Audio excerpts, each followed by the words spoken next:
Good morning बच्चों। कल हम लोग लालची बंदर के संबंध में पढ़ाई कर रहे थे और मैंने आप लोगों को बोला कि कैसे ये लालची बंदर राम सुमेर के घर में प्रवेश करता है और चने से भरा हुआ घड़े में अपना हाथ डालता है।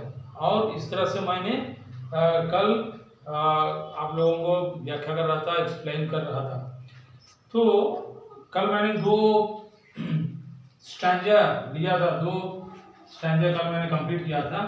चैप्टर 4 का है लालची बंदर।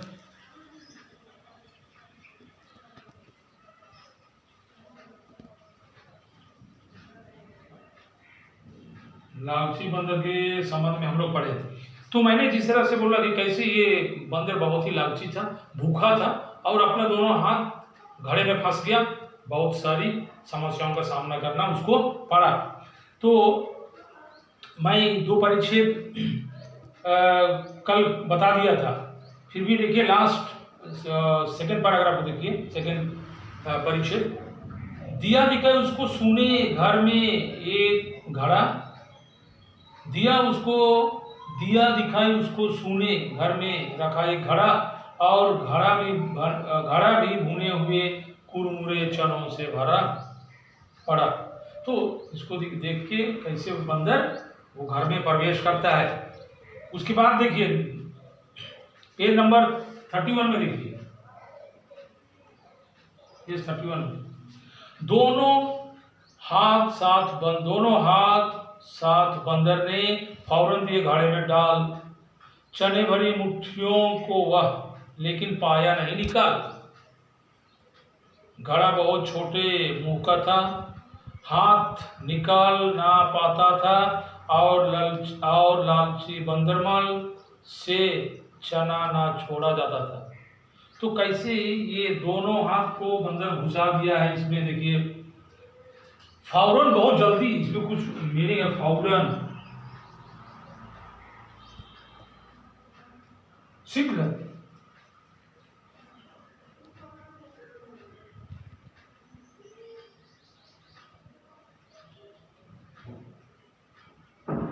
शीघ्र बहुत जल्दी से वो अपना हाथ उसमें घुसा दिया था घड़े में। घड़ा या मटका,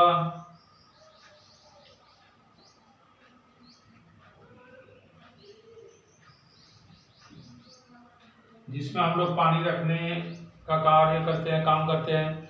फौरन दिए घड़े में डाल चने भरी मुट्ठियों को, वह मुट्ठी मतलब ये है, देखिए मुट्ठी, हम लोग कुछ चीज पकड़ते हैं तो इसे मुट्ठी में पकड़ते हैं, लेकिन पाया नहीं निकाल, वो निकाल नहीं पाया वहां से। घड़ा बहुत छोटे मुंह का था, मुंह मतलब उसका जो घड़ा का जो मुंह था वो बहुत ही छोटे आकार का था, इसलिए मतलब छोटे आकार में बहुत संकीर्ण था, छोटे आकार बहुत संकीर्ण, मुंह बहुत छोटा था, इसलिए वो वहां से अपना हाथ निकाल नहीं पाया। और लालची बंदरमल से चना ना छोड़ा जाता, वो तो बहुत ही लालची था, बहुत ही भूखा था, इसलिए उसको जो पाया है उसको कैसे छोड़ सकता है। वो बंदर किसी भी हालत में उसको खाने की कोशिश में जुटा हुआ था और खाने की कोशिश करता है। तो बच्चों उसके नीचे में देखिए, पेज नंबर 31 में ही देखिए कैसे राम सुमेर अभी निकल रहा है घर से बड़ा सा डंडा लिए। तो देखिए फिर कोशिश करते करते बहुत लग गई उसको देर, बस आ पहुंचे डंडा लेकर घर के मालिक राम सुमेर। बहुत बड़ा लाठी, डंडा लाठी, ये लाठी राम सुमेर, ये है राम सुमेर घर का मालिक का नाम है राम सुमेर, ये मालिक है घर का मालिक राम सुमेर, नाम है, ये नाम ही घर का मालिक, ये घर का मालिक है। तो देखिए फिर कोशिश करते करते वो बहुत ही चेष्टा कर रहा है, कोशिश कर रहा है। बहुत लग गई उसको देर, हाथ घुसाया हुआ है और निकाल नहीं पा रहा है, तो उसको बहुत देर हो गई। तो क्या करना पड़ा उसको, डंडा का मार खाना ही पड़ेगा बंदर को। बस आप पहुंचे डंडा लेकर घर के मालिक राम सुमेर। ये मालिक है, मालिक घर का राम सुमेर, ये घर का मालिक है राम। ये डंडा लेकर आ गया और बंदर को अभी पिटाई मिलने वाला है। देखिए नीचे देखिए, अब खुद सोच तुम ही सकते हो बंदर पर जो कुछ बीती। क्या बीती बंदर पर? बहुत सारा चीज बीती होगी, बहुत। ये बंदर को लाठी का मार खाना पड़ा, यानी ये बंदर बिना अनुमति के इस मालिक के घर में, यानी राम सुमेर के घर में प्रवेश कर चुका था, इसलिए बंदर को मार खानी पड़ी, बहुत ही पिटाई मिला उसको। देखिए नीचे में देखिए, अब खुद सोच तुम ही सकते हो बंदर पर जो कुछ बीती। बच्चों तुम यह बतलाओ बंदर ने की क्या गलती। हरिवंश राय वचन में लिखा है। तो अब हम सोच सकते हैं बच्चे कि ये बंदर जो इस घर में फंस गया था, यानी उसका हाथ घाड़े में फंस गया, कैसे उसको बुरी हालत का सामना करना पड़ा होगा, उसको बहुत मार खानी पड़ी। और अवश्य ये बंदर को बहुत बार यानी इस राम सुमेर के द्वारा मार खानी पड़ी, क्योंकि ये बंदर चुपचाप ये घुस गया था इसके घर में, राम सुमेर के घर में। और इसलिए बच्चों इस कविता से हमें क्या शिक्षा मिलती है?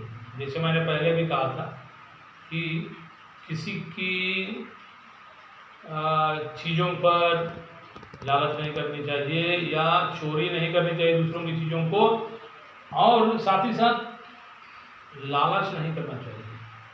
तो यही इस कहानी से हमें शिक्षा मिलती है। और बिना अनुमति कहीं भी हम लोगों को नहीं प्रवेश करना चाहिए। तो इस तरह से एक बात में चोरी करना खराब आदत है, इसलिए हमें नहीं करनी चाहिए, चोरी नहीं करनी चाहिए। तो बच्चे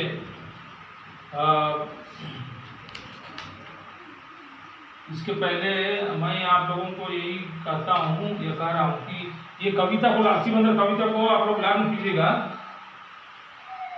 ये इसको आप लोग लर्न कीजिए कविता, यही होमवर्क है। होमवर्क में है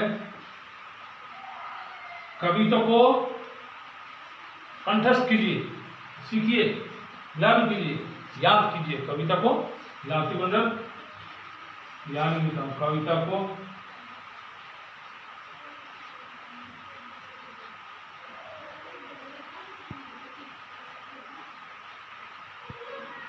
लालची बंदर कविता को याद कीजिए, सीखिए, ठीक है। तो बच्चों आज के लिए इतना ही काफ़ी है। बहुत बहुत धन्यवाद।